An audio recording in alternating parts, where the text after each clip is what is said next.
Hi, this is Tim of the Watchbox on assignment with Europa Star magazine at SIHH 2019. We are with one of my favorite independents, HYT. As you can see, hydrofluidic timepiece with caliber 401 is in fact the latest iteration of the H4. Fans of the old H4 Metropolis will love the Neo. 50 pieces, you can see in titanium, 50 meters water resistant, caliber 401, the bellows on the back and the immiscible fluid on the front. But what really sets the H4 collection apart is its active backlighting, which means it has a dynamo, it has a power reserve, and you can trigger it at will to activate the lighting system. Now, it glows reasonably in direct light. It explodes by night, the light in a dramatic, almost ultraviolet bouncing off of the many faceted and polished surfaces of the interior of this watch. 51 millimeters, but more wearable than the size would suggest. This is part of a collection of several Neo-style fully colored H4 watches. So you see we have the Neo Blue, we have the Neo Red, we have the Neo Green that you just saw, and one exceptional piece, and this is going to be the Neo Red coming on right now. One exceptional piece which will be made in only 15 examples. That's a little bit of a multicolor. So if you can remember, I'm a cyclist after all, the old combined classification jersey in the Vuelta a España from last year. Well, that's not back for 2019. Fortunately, the H4 Neo multicolor is. This one also in titanium, a 51 millimeter case, and only 15 pieces of this example. One of the few active backlights you will find in a non-electronic watch. Absolutely unique. We're here at HYT for 2019. You remember the original H0, lugless, easy to wear, comfortable, and at 48 millimeters lug to lug, effectively compact. Well, now 48 millimeters in size. This is the H20 with that comfortable case size. As ever, dramatically cambered sapphire, and you can see each of the indices outboard is a baguette diamond. This is a way for guys to wear diamonds in the same fashion that you might have been comfortable with them on the dial of a Patek Philippe anniversary piece in platinum, or between the lugs of Patek Philippe platinum piece generally. It's discreet, it's subtle, and it's a great way to wear your watch with ice. Now, the dial side of the watch is effectively inseparable from the 210 caliber, and this is important because the caliber is crafted, 201 caliber, crafted for HYT by Renault Papi, and you can see twin mainspring barrels, 8-day power reserve, big slow-beating oversized balance, immiscible fluid meeting at a meniscus that represents the hours of the day. You also have a radial minutes indicator, so not only is it a hydromechanical watch, it is a regulator watch. It has a splayed V-twin style bellows system at 6 o'clock that actually contains both fluids. There's one that is effectively colorless, one that is black. They move back and forth, and it snaps back readily, exactly like a retrograde at the turn of the 12-hour period.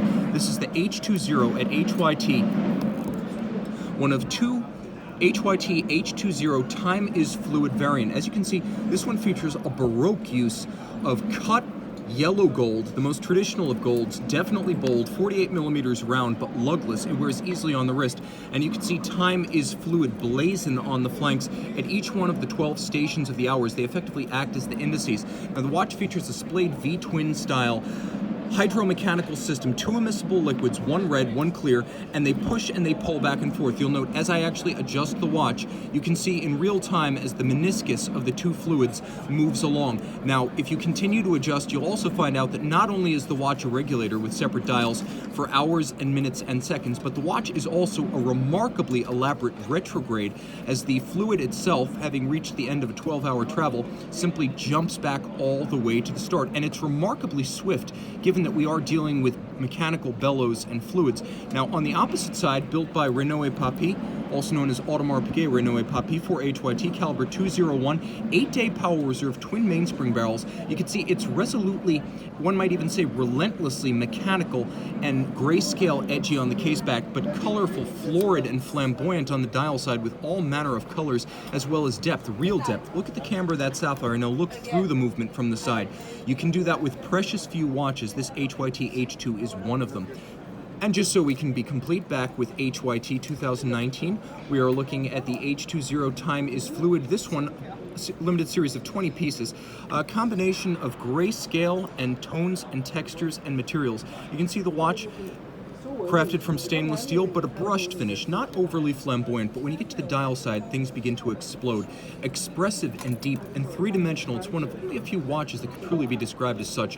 One of the overlooked features of this watch is the variable clutch, as well as the function indicator for the crown. Now you can see that I can actually actuate both the remontage, or the winding, neutral, which is the crown all the way in, as well as the setting, which is the ability to set the regulator style display. Now, not only does the watch feature traditional rose lathe guilloche on the plates as well as the dials, but you can see that the guilloche perfectly lines up from the macro cut on the minute dial to the minor cut on the seconds dial. So they actually align perfectly. The rose lathe patterns, though not continuous, superimposed and perfectly aligned. The balance sits free sprung at the center, a big slow beating balance, 8-day power reserve, 48mm size, and a wonderful gummy style strap. This is HYT and the H20 Time is Fluid. This is the new H10. If you remember the classical lugless H0, well, this is the new generation. A dial that has been resculpted, everything from greater depth to a turbine-style constant seconds. This is the tried and true H101 caliber, but I want to draw your attention to the flanks of the case where you can see that the combed striated pattern recapitulated from the form of the bellows on the dial side, so the design continuity and congruence, one might even say consonance, throughout this watch. Now, incredible depth to both the movement as well as the sapphire. It is a regulator, hours, minutes, and seconds separately, with a very discrete power reserve indicator for the 65-hour reserve at what would conventionally be about 230 on the dial. Now, the watch features two immiscible fluids, green and clear, driven by the bellows, but all of this, it bears repeating, is driven along by traditional mechanical watchmaking, effectively acting as the pump to the display's fluid reserves. This is the HYT H10, the new generation here at SIHH 2019, and I want to recapitulate that almost every HYT watch is part of a family, and there are color and style variations. You can see this one featuring a combination of grayscale tones as well as blue liquid, and for those of you who haven't seen this wonderful trick in the past, not only is it a regulator, but it is a retrograde, and it snaps back with uncommon alacrity when you reach the end of the 12-hour travel. Turn it all over, get one last glimpse at the back. You can see the watch rendered in stainless steel and 50 meters water resistant. That's actually an upgrade of 20 meters over the original H0. This is now a watch that you can take swimming on the surface. Now, a full-service sports watch, classical, good-looking watchmaking, anglage, black polished screw heads, and you can even see a frosted finish to the bridges. And we are looking at the H20 Blue Wave. This one is all about design continuity. We start with blue hands at center. You can see a blue function indicator. You can see a blue immiscible liquid as one of the two. You can see a blued base for the pumping system.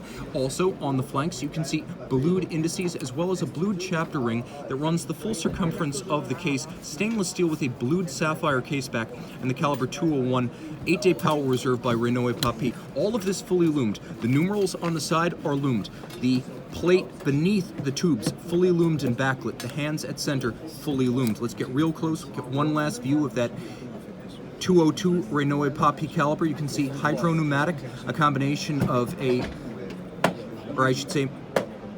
mechanical and hydraulic, mechanical pump, hydraulic display. This is the H20 Wave, 48 millimeters in sapphire and stainless steel at HYT. This is the H0 Time is Precious. Now, what makes this one special is not the fact that it is a hydromechanical watch, it is that this one features marquetry using silicon, 63 pieces, mirror finished on the regulator dial. You can see that they're fractured. The idea is to remind you that you are but a fleeting moment in time. Time is precious, as you can see etched into the edge. The watch, both a regulator and, thanks to an extraordinary immiscible set of fluids on the dial, it's actually a retrograde. Once you advance it to the end of its travel, the red fluid will snap back every 12 hours. Visual fireworks, mechanically as well as aesthetically. This is HYT doing something like its own métier d'art in its own style. Marquetry in silicon. This is the H0 Time is Precious at SIHH 2019.